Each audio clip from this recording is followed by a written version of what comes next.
Watch out, Elon Musk. You've got some competition in the bread department, and by bread we mean money. It's just another way to say money. It's not actually bread. That's because this hen, Olga Cluckington, recently laid yet another egg, pushing her to the coveted status of highest net worth in the world. Experts estimate her collection of eggs carefully plucked from her coop by local Toledo chicken farmer Joel Perry each morning to be valued at over $376 billion, easily making her the richest hen and person in the world. Cluckington told reporters asking about her newfound fortune, "Couldn't have said it better ourselves. Way to go, little gal." And with egg prices not showing any sign of easing up, she'll be at the top of the pecking order for some time. I mean, I knew egg prices were high, but you gotta be plucking kidding me. And talk about a real coup d'etat that just happened. I could keep going, I won't. Welcome back, beautiful and amazing human beings. My name's Luke Radowski here of WeAreChange.org, and we have a plethora of absolutely crazy news to get into, especially domestically here in the United States, where things were definitely better off before, as it looks like we have some very orchestrated, turbulent times right now that people are dealing with that are only going to get a lot more turbulent. All of this as a lot of centralized warmongers are concentrating their efforts at going and attacking Tucker Carlson. Yes, that's actually happening right now. We're going to be describing that, plus a lot more, all here on this independent media broadcast. If you like the shirt that I'm wearing, you can get it on thebestpoliticalshirts.com. And the clip that we played in the beginning of this broadcast was done by the extremely talented team at the Babylon Bee. They also have a YouTube channel. We're going to be linking that down in the description below and recommending you subscribe to it, since they are a satirical website that has absolutely done incredible comedy, but has also spurred on Elon Musk to buy Twitter. And we have to be forever grateful for them for this larger butterfly effect that I think will have larger ramifications for the rest of the world. Seriously, Babylon Bee does a lot of great work. Check out their stuff. Check out their channel right after this video. As, of course, the way that the U.S. economy is going, it's probable that chickens will be some of the richest individuals and creatures on this earth. All of this as American infrastructure has definitely seen better days, as the Texas power grid is dealing with some significant pressures because of the weather changing. This as they, along with many other states inside of the U.S., are going towards a greener energy grid for some reason that benefits a few people who are heavily invested in this larger green push, which is also creating a lot of instability in our national energy grid, but more importantly also raising the price of energy. This as we're also dealing with record high inflation numbers because the government keeps printing money out of thin air, giving multinational corporations blank checks to do whatever they want with. This as many sectors of the U.S. economy have faced already massive layoffs in 2023, with more layoffs expected in the future, with PayPal, just the latest big tech company, cutting 2,000 jobs, over 7% of their workforce, as already Amazon, Google, Twitter, Microsoft laid off thousands of people. Where will these people go, especially with the advancement of technology taking over a lot of jobs? This as the Biden administration has essentially been allowing people to walk through the border, which only exacerbates the larger economic problems that everyone else is facing. Now, you probably won't be hearing this at Bernie Sanders' lecture about capitalism, which he's charging $95 to attend. But specifically, the more people you let into this country, the more demand there is for, of course, housing and electricity. That means housing and electricity will go up in price, while the availability of labor, people being able to work, goes up, meaning, of course, wages go down. This is something that, of course, Bernie Sanders previously called the Koch brothers plan, but now he somehow is all for open borders, as that is the latest script that many powerful Democrats and leftist socialists that are going along are now told to read. This, as of course, this policy is absolutely wreaking havoc on not only the middle class of this country, but some of the poorest people in this country whose labor is being devalued and housing, food, and electricity costs are going up. This as, of course, there's more and more aggressive left-wing activists that are demanding more of this economic restructuring of our society by the ruling elites, with essentially the Koch brothers plan being implemented here, which left-wing groups are actively protecting. This, as of course, many left-wing activists are now demanding that migrants that walked through the southern border were shipped to New York City now stay at a $450 a night Manhattan hotel. Who's going to be paying for that hotel? Well, you are, the taxpayer. Obviously, this says New York City, that already is cash-strapped, even though it taxes people more than almost any other jurisdiction in all of the United States, has said that this bill is even way too much for them to cover themselves, as they set up another housing facilities that now immigrants are refusing to go to, mainly because they demand to stay at the $450 a night hotel which they were previously staying at. And there's activists demanding that they stay there. All of this as the migrants there have already set up a tent city and are now refusing to leave a Manhattan hotel sidewalk until they are allowed in and the city pays for their hundreds of dollars a night stay, rather than the current shelter that New York City set up for them. Now, with the word getting around that if you come into the United States illegally, you could stay at a $450 a night hotel, is obviously only going to make more people want to come to the United States, which is creating the current migrant crisis that, of course, the United States is dealing with right now. All of this supported with, of course, leftist woke ideology, which is being reinforced in, quote,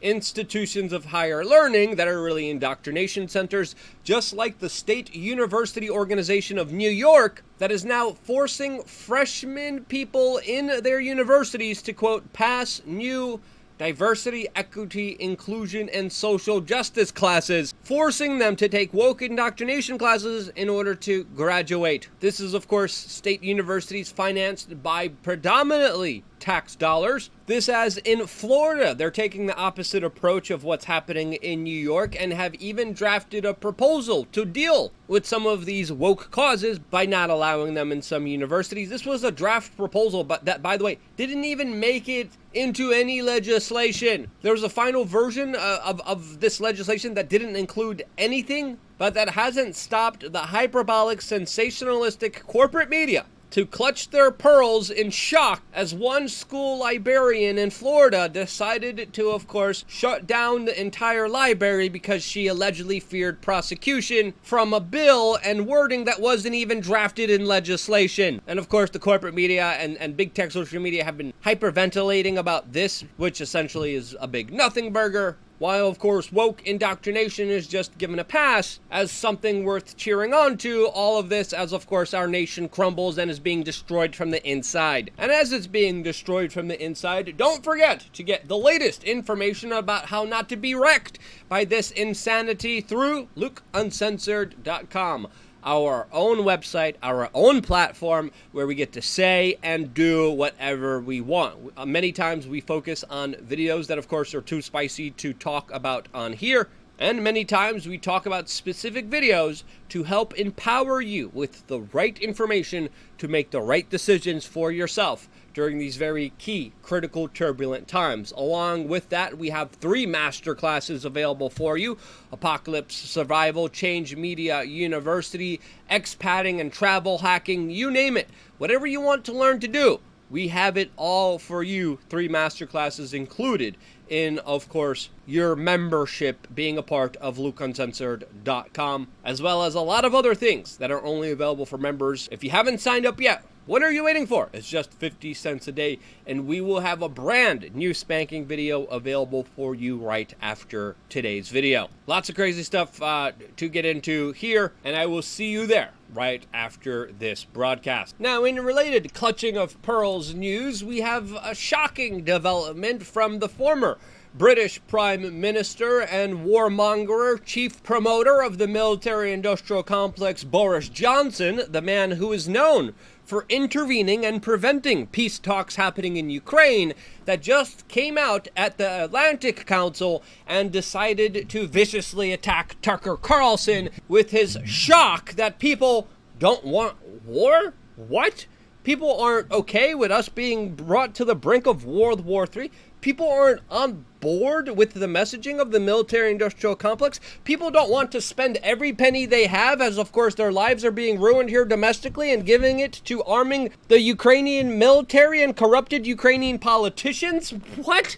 This says Boris Johnson is, quote, appalled by Tucker Carlson's views on our current American interventionist aggressive foreign policy that has led us to a situation that is not only wreaking havoc on the global economy, but is endangering all of us. This says now Boris Johnson is calling Tucker Carlson a, quote, Putin apologist, which is a made-up, nonsensical, slanderous term against Tucker Carlson being one of the few media figures daring to question the current aggressive media landscape that has been hijacked by the military-industrial complex. When you analyze the corporate news and the amount of pro-war voices comparatively to the amount of anti-war voices, it is overwhelmingly pro-war, mainly because of the special interests, lobbyists, and big money that has been intervening in the corporate media that has been doing their bidding over, of course, actually reporting on the news. Tucker Carlson is one of the few individuals that has dared to question the status quo, the norms, and he clearly criticized Vladimir Putin before, criticized Russia before,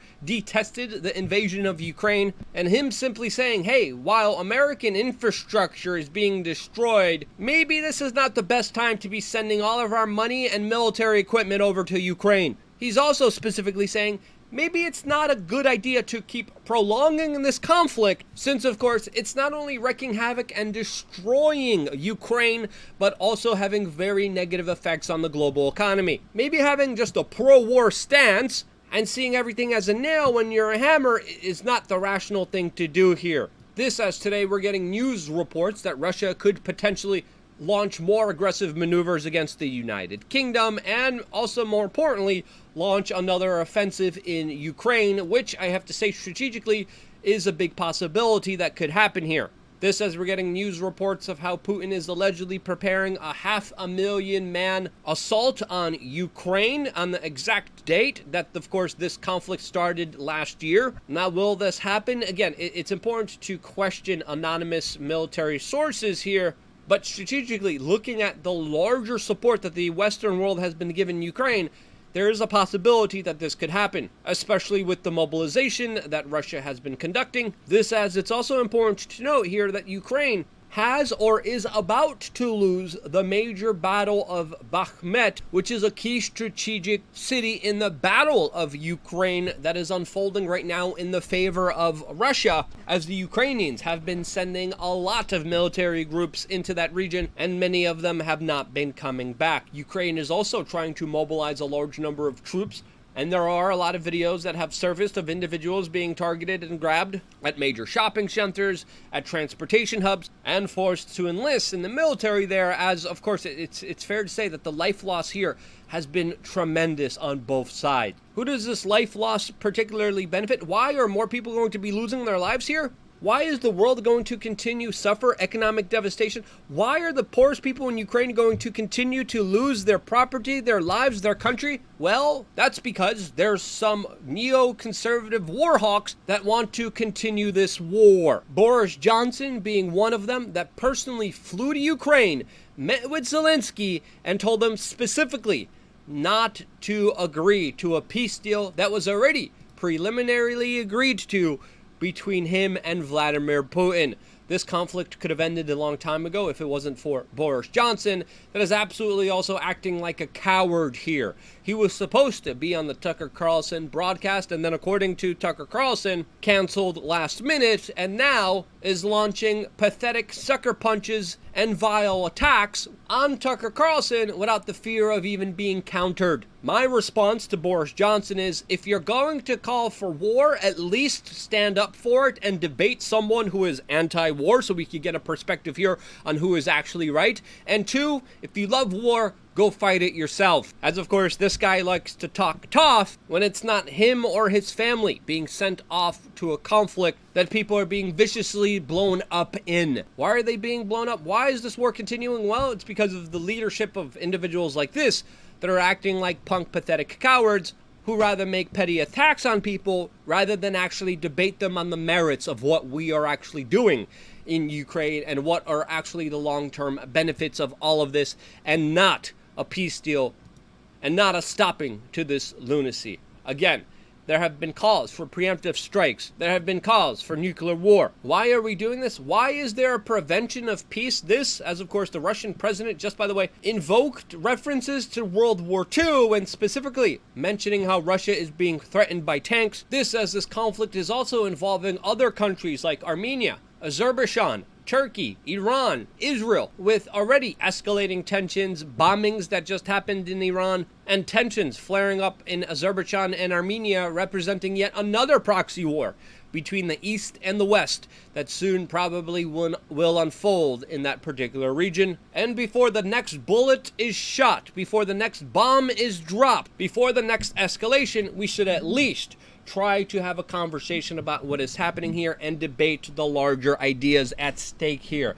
Boris Johnson is a pathetic yellow belly person that refuses to do so, cancels his interviews, while, in my opinion, Tucker Carlson is at least one of the few people out there daring to question the current establishment, which I believe deserves a lot of questions. If you agree, share this video with your friends and family members. I wouldn't be here if it wasn't for you guys actively watching and sharing these videos, and this is why I love you guys. Stay tuned for more here on wearechange.org. One more video right now available to you on lukeuncensored.com. See you there.